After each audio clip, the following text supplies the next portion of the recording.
Marlon Brook. I am humbled to receive this incredible honor. Thanks to the AIAAA Selection Committee for my nomination to today's Hall of Fame induction. Above all, I thank God from whom all blessings flow and praise His name. As a farm boy in Iowa, my father was my example of how to work.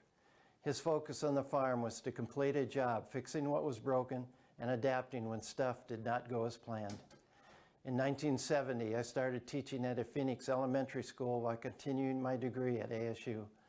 My first head coaching position was at Page High School. The community support for basketball was big in Iowa, and in Page and on the reservation, high school basketball is huge. As our family grew, we left Page to return to Iowa to be nearer to our parents. God's plan for our lives changed in 1982 when I accepted a position to pioneer a startup Christian high school in the East Valley as a teacher and coach. The school site was a community church with a small gym. My day consisted of teaching 6 classes, coaching boys athletics, purchasing equipment, plus starting an athletic program for boys and girls. After 6 years, Valley Christian moved from an independent associate member at the AIAAA to a full member. One of my former students sent me a note years later. He wrote, "I have no idea how you held it together all those years with all the hats you wore. I had to rely on the Bible verse, 'I can do all things in Christ who strengthens me.'" The last year at the church site, I was also the interim principal. Because of the growth in enrollment, a different location was needed for the school. It was relocated to an industrial site on Price Road in Tempe. The site was without a gym, but it had a track. However, it was a railroad track. Our student enrollment placed the school in the 2A Conference Central Region. We now started 11-man football. During these 7 years at the industrial site, finding practice and game sites for athletics was a primary focus. Area AIA high school ADs plus the use of community parks and gyms made it possible to complete a schedule. Overall, 26 different sites were used. The coaching staff at the industrial site was awesome. The dedicated and acclaimed head coaches were Bernie Benson, football; Dan Kuiper, track and field; Deanna Anglin, girls volleyball; Greg Hogsbaum, basketball and baseball; and later, Scott Timmer, girls basketball. These coaches brought stability and longevity and produced championship teams. In 1996, the Chandler City Council voted to rezone a site in West Chandler, which gave Valley Christian an opportunity for a permanent home. The first building on the site was the gymnasium. Elmer Bradley, a builder in the East Valley, and I met at a Smitty's restaurant one Saturday morning. Elmer drew the dimensions of the gym on a napkin. The Bradley Gymnasium was built in 1997. After 15 years of renting sites for athletics, Valley Christian began building an athletic complex and high school in West Chandler. The objective was to give girls the same opportunities as boys in athletics. In 1998, the AIAAA awarded the Tony Comandina Women's Equity in Sports to Valley's girls program. Region placement was now the very competitive 2A Metro region. The basketball regionals at Phoenix College gave the region an unforgettable night. Rain began early that day, resulting in several roof leaks that night, forcing the girls' and boys' championship games to be relocated because the floor became unplayable.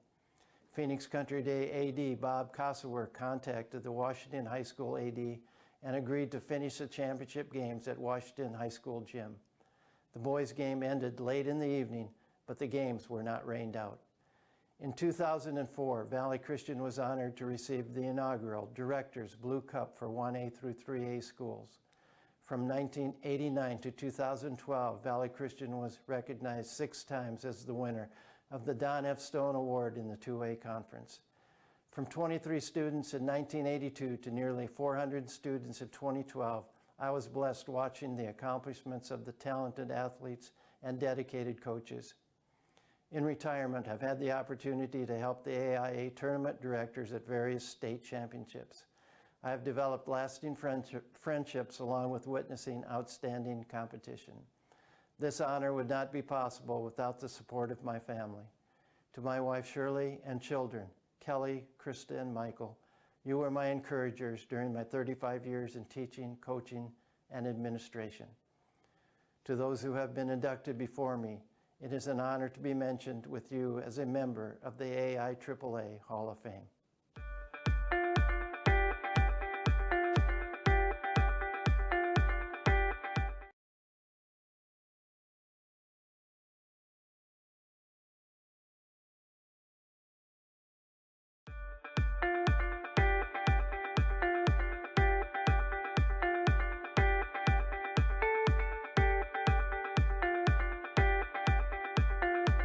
It's truly an honor to stand before you this afternoon as an inductee into the AIAAA Hall of Fame, to be recognized by this remarkable community, colleagues who have dedicated their lives to impacting students through athletics is both humbling and deeply meaningful.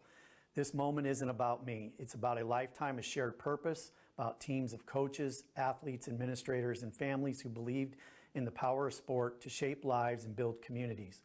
When I began this journey as an educator, I didn't do it for recognition. I did it because I believed in what athletics can do, not just in terms of wins and losses, but in developing young people into leaders, teammates, and citizens. I've always believed that our role is far more than scheduling games, maintaining fields, or managing parents. It's about building a culture of integrity, resilience, and opportunity. I want to thank the many coaches I've worked alongside. You are the heartbeat of every athletic department. Your dedication to mentoring student athletes on and off the field is the foundation of everything we do. To the student athletes, past and present, you are the reason I showed up every day with purpose. Watching you grow, compete, fail, and rise again reminded me constantly why this work matters. Your stories, your effort, your grit, they're all what this Hall of Fame induction truly honors. My journey began in 1993 at Kofa High School, where I accepted my first job for a grand total of $23,900. The interview took place over a brick cell phone while I was commercial fishing in the Bering Sea. I accepted the offer sight unseen. I'll always be thankful to Tom Hurt for taking a chance on me. Kofa was a fantastic place to grow as an educator, a coach, and a person. Coming from rural Alaska with my college days behind me in Iowa, I found in Yuma not only opportunity, but mentorship, challenge, and friendships that have stood the test of time. It was Craig Lukatich, David Hines, and the late John Carlson who helped open the door to my next chapter, Mountain View High School. For 16 years, I taught, coached, and led, serving as a PE and ESL teacher, head wrestling coach, assistant football coach, and later an administrator. I was fortunate to be mentored by legends like Craig, David, Dr. Hogan, and the late John Kleiner. I must recognize Janine Moore, admin assistant, not just a colleague, but a trusted friend and someone who played a huge role in navigating the complexities of Toro Nation. After 24 years between Kofa and Mountain View, I transitioned to Hamilton High School in 2016. And for the past 8 years, I've been proud to be a part of the Chandler Unified School District. I want to thank Ken James, the amazing administrative team, and especially Sherry Plimmer, our athletic administrator. She is the glue that kept so much of our work moving forward. Over the last 4.5 years, I've served as the District Athletic Director for CUSD, a role that has tested and grown me in many ways. I'm incredibly thankful to Dr. Camille Castile and Frank Narducci for entrusting me with that responsibility. Their belief in the role of athletics in education has been unwavering. Their faith in me and the power of athletics means more than I can express. I also want to thank Marcus Williams, Gretchen Kinney, Jen Pugh, and all of the athletic directors across CUSD. Your friendship, your commitment to your coaches, student athletes, and school communities is truly second to none. It's a privilege to work alongside you. What we have in CUSD is rare, a true team, and I'm proud to be a part of it. Okay, put your phones down, no tweeting, no scrolling, and listen for 90 seconds. What I will say is this: most of us in this room started as coaches. I know I did. And I started out wanting to coach every kid to be the best versions of themselves. I also wanted to win a lot, sometimes losing the sight of the deeper purpose. That too was part of the growth. When I stepped into administration, the focus shifted. It became about helping coaches and teachers become the best versions of themselves. That's the work each of us does now. It's no less demanding. In many ways, it's more demanding. There will be great days in this profession, moments of joy, pride, and impact. There will be hard days when you question if it's worth it. But if you lead with intentionality, you'll find fulfillment. The role we play in shaping school culture, supporting coaches, and guiding student athletes is one of significant importance. It's generational work. Winning is great, but impact is better. The results aren't always immediate, but they will come in the form of former athletes who return to say thank you. So I encourage each of you, reflect, evaluate your work, set goals, and keep working to improve daily, weekly, monthly, and yearly. As leaders, build relationships because people follow those they trust in good times and bad. Demand championship effort and be willing to model it yourself every day. And most importantly, communicate. Whether it's praise or hard truth, lead with clarity and respect. Finally, to my family, to my parents, thank you for supporting me in rural Alaska. You didn't know much about sports, but you made sure I got to practice in competitions, and most importantly, that I was supported in every way. It resulted in 5 great years at Iowa State University and a springboard to adulthood. To my wife, Beth, over 33 years married and 36 together, I might be off on the number, I just know it's been a lot, and all of it better with you. Thank you for your patience, love, and support through the long seasons and the many challenges.